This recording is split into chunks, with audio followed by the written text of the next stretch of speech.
আমার একটা বড় একটা খেজুর গাছ কাটতে হবে কুড়াল দিয়ে, জীবনে কুড়াল তার খেজুর গাছ কাটি নেই। তখন আমি তো মাটি ঠেক হইতেছি, কপিল আর ইশারা দিল মাটি ঠে না এক দুই হাত ওষা রাখিয়া আনাইতে যান জীবন তাকে কপিল তো খুশি করাই দিব কাটতে হইলে। যান জীবন তা মনে যান গাছ কাটছি কাটতে অল্প একটু বেজা দিছি, আমি বললাম এমন হাতে ডাকা দিলে ঘুরে যাবো, তিনজনে ডাকা দিলে কপিলে আমি এমন আরেকজনের ক্ষতি না হয়। আরেকজন লোক তো মাজার আছে কাটতে হালাইলাম, এরা ডাকা ডুকা করে সাইড চালা সেন আছে সাইচা মিচা কোবা কাটটা মিটটা ঠেললা মিল্লা সাইডে নিয়ে আসে দিলাম কইরে ফুচে থাকবো। আবার 4-5 দিন পরে আমি চলতে পারি না, আমি খামো কি তোরা খাওয়াইতেছ, আমার তো কিছু টেটো তোরা কইয়া দে কপিলে যে রাগ গেলে 100 টাকা দেয় কপিল এমনি যে লোক যায় নতুন লোক গেলে 100 টাকা খরচ দেয় খাইতে এটা নেয় না, ওরা ডরে চায় না, ওই হাতে দিলে দেবে না দিলে নেই। আর একদিন আমি সুবিধা দেখতেছি আইসে কপিল মুখিরা কাম কাজ করতেছি তাও পাও দিয়া কপিলে খুশি আমার বগুলে গেছে ধান তাল তাল কামার হিন্দি কয়তো বেশি বেশি সন্ধ্যার সময় আইসে হান্নান তাল তাল তাল 100 টাকা আগে পিতেছে খাইলাম চলতেছি বালি রাগ কমছে। 3 মাস পরে তোর ভাড়াই দিন সকলকে কইছে আর ভাড়াই দিন দুপুরে কথা কম তখন আমার চিন্তায় আর ঘুমায় এতটা দিয়ে গেছি পয়সা লাগবে না কেলা করবে না চিন্তা কামে দেয় না কিছু দেয় না মেডিকেল করে না 5 মাস গেল গা। আমি বললাম আমার তো আগামান নাই খালি বেলি ওদের খালি বেলি কয় আমি আগামান পুলিশের দলকে আমি বুঝবো দেখেন আমি সাবাস করে গেলাম বুঝালো চিন্তা করিস না আমি আছি বদ্দা কয় আমি আছি আমি তোর পুলিশের দলে সারাই আর মাকামানে দেখিছে আমার যেমন রাস্তা দায়িত্ব জঙ্গল দায়িত্ব বড় বড় গাছ আছে জঙ্গল আছে বুঝেনি ফাঁকদা দায়িত্ব কইছে ইন্দা গেলে তাড়াতাড়ি চালা কইব আর মেন রোডটা ঘুরে গেলে দেরি হইব মেন রোডে গেলে পুলিশের গাড়ি দেওয়া যায় বড় বড় গাড়ি শোষো করে ডাক পারে চতুর্দিকে চাইয়া দেয় পুলিশের গাড়ি আছে কিনা যদি দিয়ে আসে দেয় বাড়ি না একদিন ফলা রয়েছে মার্কেটে গিয়া যেনতে আমি হেনতে পুলিশের গাড়ি বেরিয়ে বেরিয়েছে এরি খালি কইতে কইতে কইতে কইতে মনে হয় আমার 8-9 মাস ঘুরে লইলো আকামা দেয় না এই আকামার কথা কইলে টেয়ার কথা কইলে আমার বাইর দূর করে গরমের টাইমে অনেক কাজ করছি গরমের টাইম এত গরম 14 ঘন্টা ডিউটি 13 ঘন্টা ডিউটি করুন লাগে দুসাগরে আরবি আছে মারি ঠেললা মারি হালাই কন্ডারি ঠ্যাংরি নাই বাসা বাড়ি বিষয় করে লোকানে মাজায় কাম করাই আকামা বানাইতে খরচ কম আর মাজারা বিষয় যদি তোরা আনি এটা খরচ বেশি সরকারের কাছে সরকারের ট্যাক্স কমানোর জন্য কই বাসা বাড়ি কাম করে আর এই মাজরা সরকার একটা মাজরা আছে এটা কাজকর্ম করে এর পুলিশের বুঝায় ওইটাছে মাসের বুঝে ধরলে সরকারে ঠগায় আর আমরা যে যাই আমাকে ঠকাইতেছে বেশি এইবার যে কত কত কত কত আমি গরমকালে অসুস্থ হইলাম গা কইলাম মালিকের 2 দিন আমি ওষুধ 8 দিন কিনে খাইছি আমাদের সব নাফা আছে ওই দেশে কয় ফেনাডল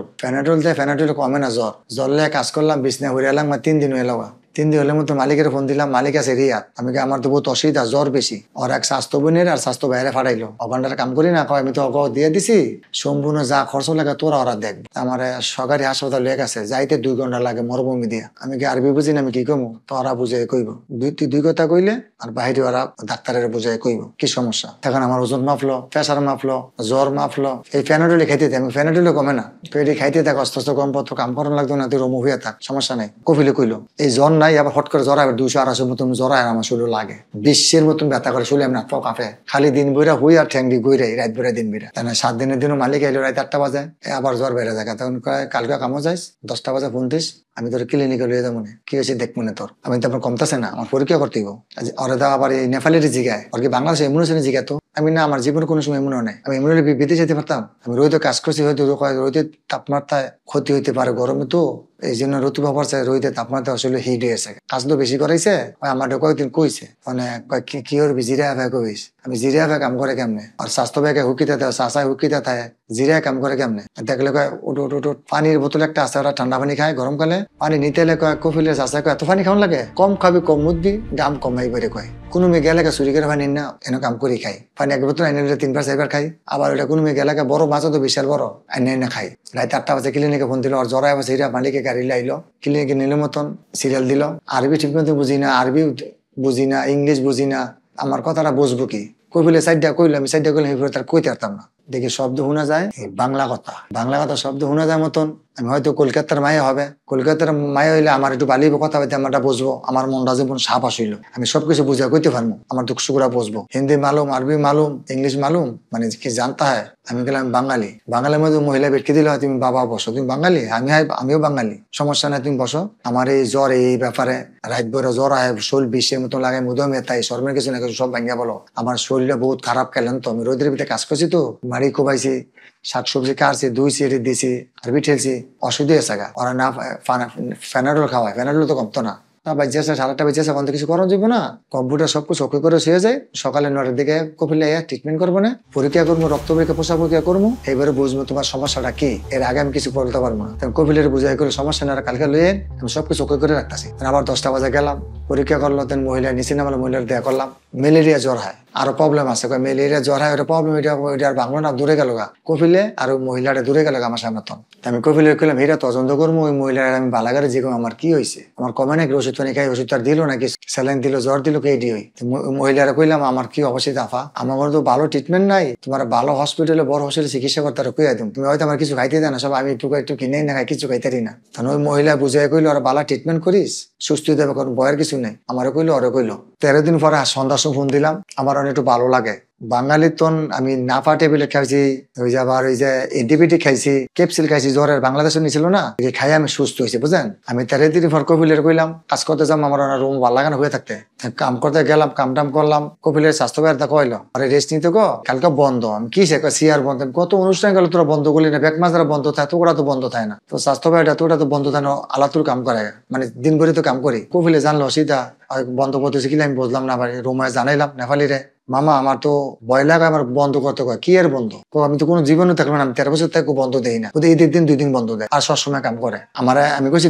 দুপুর জোর বা তামুনে, আমার ফোনটা জিজ্ঞাসা কপিলে তুই কোন মাজরায়, আমি কি বাবা মাজরায়, মানে কপিলে গেল গিয়া কয় তুই কাপড় ধরি বনিপথে শেষ করিস, তোর অন্যান্য কাজও দিম, তোর যা কিছু আছে সবকিছু লো। আমি কিছু আকামা দিব, টাকা পয়সা দিব, আমি না দিলে আমি ওদিকে থাকবো কেমন, সমস্যা নাই, তোরা আবার লই আমু, কেন কাম কম, তোর আমার বন্ধুর এনে দিয়ামু, তোরা আবার পরে আনবো। এরকম আনিল। আর একটা বাইলি ছিল এক সৌদিরে জিগাইলো, সৌদি কইছে বুঝার ভাড়াই দিমু, দিঘা সুন্দরমান মুখটা কালো এলাকা, আমি কিছু বুঝলাম না, কালো এলাকা মুখটা, আমার মনটা ভিতরে একটা ডাউট খাইলো। কপিলের জিগাইলাম আমি, তুই কি বাংলাদেশে আবার ফাটাই দিবি না অন্যান্য কাজে দিবি, না অন্যান্য কাজ দিব, তোরে বাংলাদেশ ফাটাম কি আরে, বলে যদি দৌড় মুড় দিয়ে যখন মঙ্গল ভালো মিলা থাই, তখন আমার লইয়া গেল যে যামু 15 মিনিট সময় লাগবো যাইতে, যে কাজও নিব, যে জায়গা নিব, আমি জিজ্ঞেসি মেসের নাম কইস হয়, অত জায়গায় নিম, আগেও কইছি নিম জায়গায়। তখন দেখি আমার এয়ারপোর্ট নিতে আসে, রাইতে আমি এয়ারপোর্ট এসে দেখছি না, দেখি দাম্মান এয়ারপোর্টের দোতলাত নিল, আসে নিচতলাতে না, দোতলা নিলে মতো আমাকে আমার বাংলাদেশে